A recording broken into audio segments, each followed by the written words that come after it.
Well, the time is 7:50. You're listening to 100.5 FM Media Mornings here, and I'm your host this morning, Erwin Ostindi.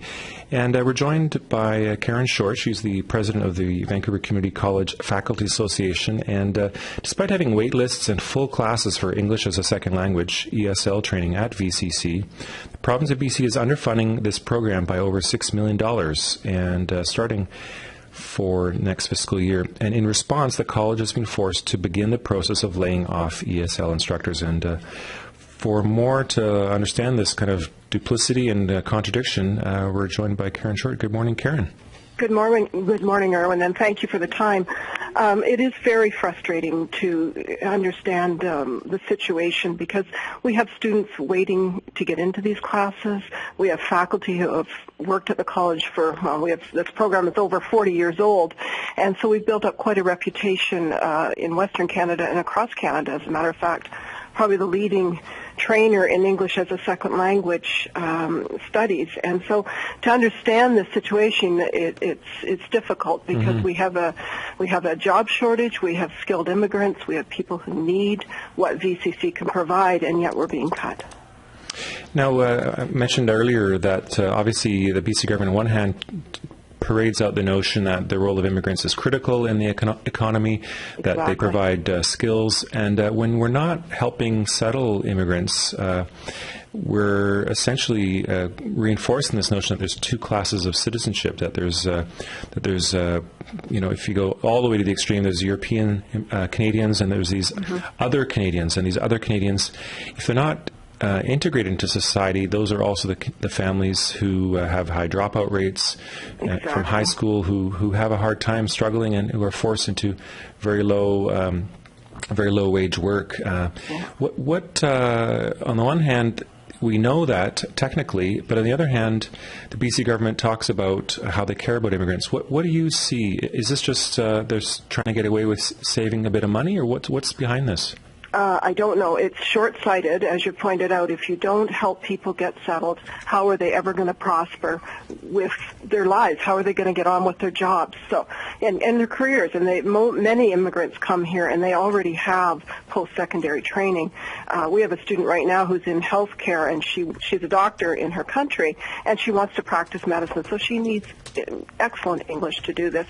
And so to take some time and train her in English is critical, and then she'll provide back to Canada as a taxpayer and fulfill a need that we really have here for doctors and healthcare professionals. So it's short-sighted on the part of the government. We met with Minister Virk last week. We pointed out the shortfall. We expect classes to start being canceled probably within a couple of weeks. We're not sure yet how much we can stretch this money. The college is doing the best they can, but it's very difficult. Now, you mentioned you had a meeting. What was the response with the minister last week? It was part of a President's Council lobby over to Victoria to make our point, and the minister didn't seem to think that we were short. He felt that we had been funded, but we haven't been. There was a chunk of money that came out of the labor market adjustment. We did receive about 44% of what we need to maintain for this upcoming year, but 44% of classes is not filling a need where the classes are already oversubscribed. We had students out in the cold and the dark in January trying to get into classes. I understand our April 1st classes are already full, and that's just the status quo. We could do so much more. Now, the BC government obviously advanced education, post-secondary education is a large budget item for the BC government, and they do try to tie every single penny to FTEs, full-time equivalencies for students. And so I appreciate that the government can on one hand say, well, yeah, we're funding you, and somewhere they see that VCC can reallocate from other resources. But at the end of the day, you're talking about phenomenal programs received by people who are looking forward to these courses, and an institution that has an excellent track record of delivering them. So it might be the BC government might use the rhetoric of prudent fiscal management, but at the end of the day, this is public education. This is a public resource. Education is a public right, and it seems that perhaps this is a very dysfunctional way of managing the investment in VCC. It is, and it's short-sighted to, on the one hand, say my Premier Clark to say my mandate is about jobs, about getting people working, and then to not give people the skills they need to get them working. I can't understand the logic there at all, if there is any.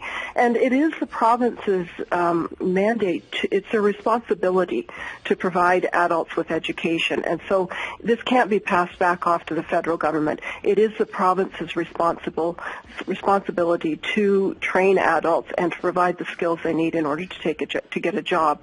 So to continually say, yes, we're funding and we care, but to not provide the services necessary, it's just going nowhere. And so we're going to be stuck, as you said before, with people who aren't able to get a job because they don't understand the language that's needed. And it's interesting, I read it in the news somewhat sarcastically, but News 1130 was reporting from the Canadian Federation of Independent Business talking about how the temporary foreign workers are an important program to fill vacant jobs. Talked a lot about how there is the need for temporary foreign workers. Of course, that is not what you're talking about. You're talking about actual immigrants who are coming in and settling and facing barriers. And in fact, it seems almost ideological that on the one hand, the government's saying, well, we want to fund more temporary workers to come in without rights, without labor rights, to temporarily work and then be forced to go back to their countries without any access to citizenship. And then at the same time, the government in British Columbia is cutting the resource settlement.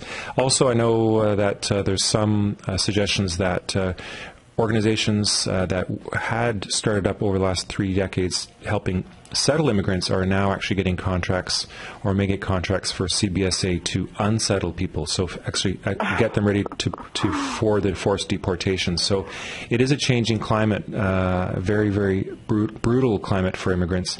But what you're talking about is something that really should rise above this. This is a public right to have education. That all the data, all the social sciences data looks at how to support settlement of new Canadians, and ESL training is actually an obvious cornerstone to that.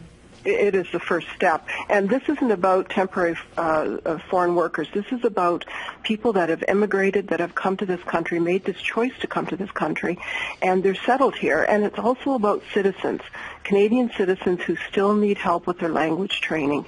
If you can imagine a family where the children have one language at home, they go to school, they have English, they come home, and when they get through K to 12, they still need some help. And that's another role that we play at Vancouver Community College. We have English language services for Canadians to help people get started and to be very fluent and be able to go out and get a job.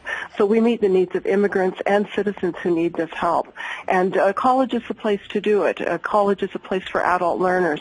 And to come into the college, learn English, and then ladder into the other programs that we offer. We have many students that go on to be mechanics, healthcare professionals, chefs, anything to do with careers. That's what Vancouver Community College is about. And so that immediate link from English language training into a career is vital. And the adults that need the English language come into the college. They feel that this is value. They like where they are, and they stay and they learn, and then they go out and become taxpayers. So it seems like a win-win to everyone to keep this program fully funded. And, we are probably known across Canada, Vancouver Community College, as one of the best and the biggest trainers of English language in the country. Karen, I really appreciate your taking time this morning out of your busy day and letting us know about this issue, and we hope that we'll be able to convince the BC government to reinstate full levels of funding for ESL training at VCC. Okay, thank you, Aaron. I appreciate the Thanks, time. Karen. Yeah. Okay, bye-bye. Karen Shortt is the president of the Vancouver Community College Faculty Association and talking about the threats to ESL training at VCC.